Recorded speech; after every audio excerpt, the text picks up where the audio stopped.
Hi everyone, welcome back to the video which explains or shows how you can approach some GCSE practice problems.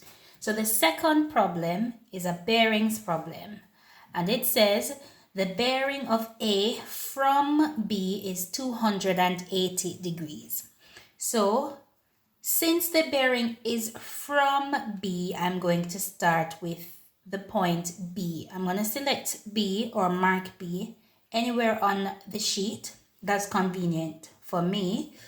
And then I'm going to measure 280 degrees. Now remember, when you measure a bearing, it is measured clockwise from a north line, or the north line from the point that the bearing is measured from. So I am going to go for B here. I'm going to label that B. Then I'm going to draw my north line.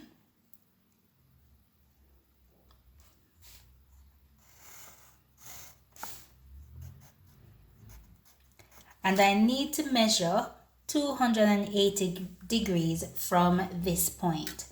And I'm going in the clockwise direction, so I'm going this direction. So if I'm going to go 280 degrees, I have my protractor here, which can only measure a maximum of 180 degrees. So I will have to work out how I'm going to do this. Now, when I look at 280 degrees, I know that this is a reflex angle. So since it's a reflex angle, I just need the rest of the measure that will give me a full circle. So I'm going to do 360 degrees, take away 280 degrees, and that should give me 80 degrees.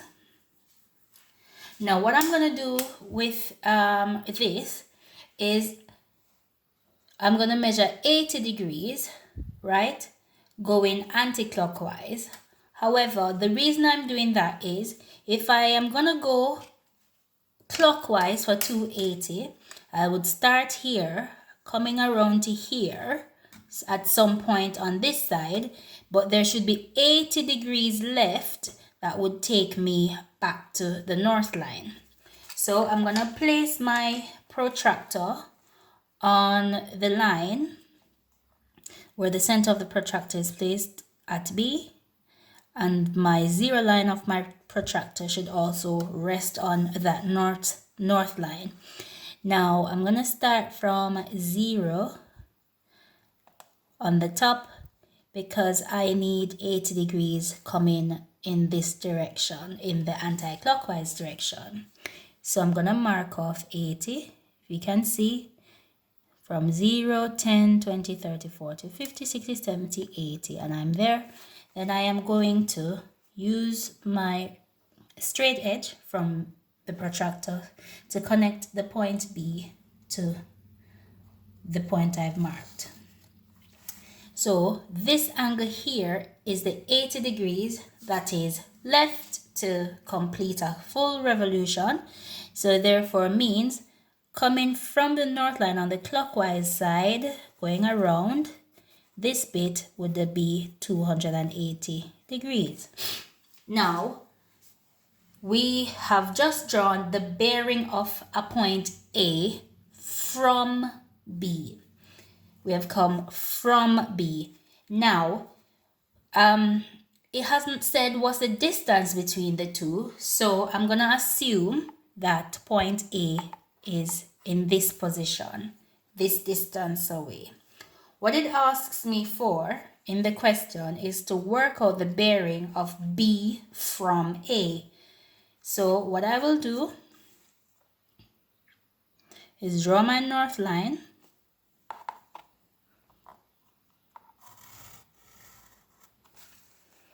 and I need to measure the angle, right?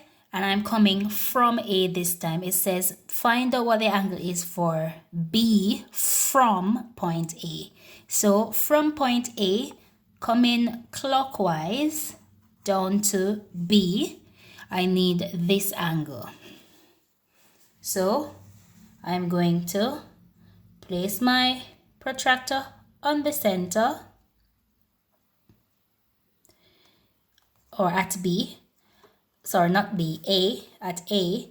Then I am going to make sure that my zero line is resting on the north line, and I am measuring in this direction clockwise to see what angle I will get coming from A down to B. So that looks like 100 degrees. So the bearing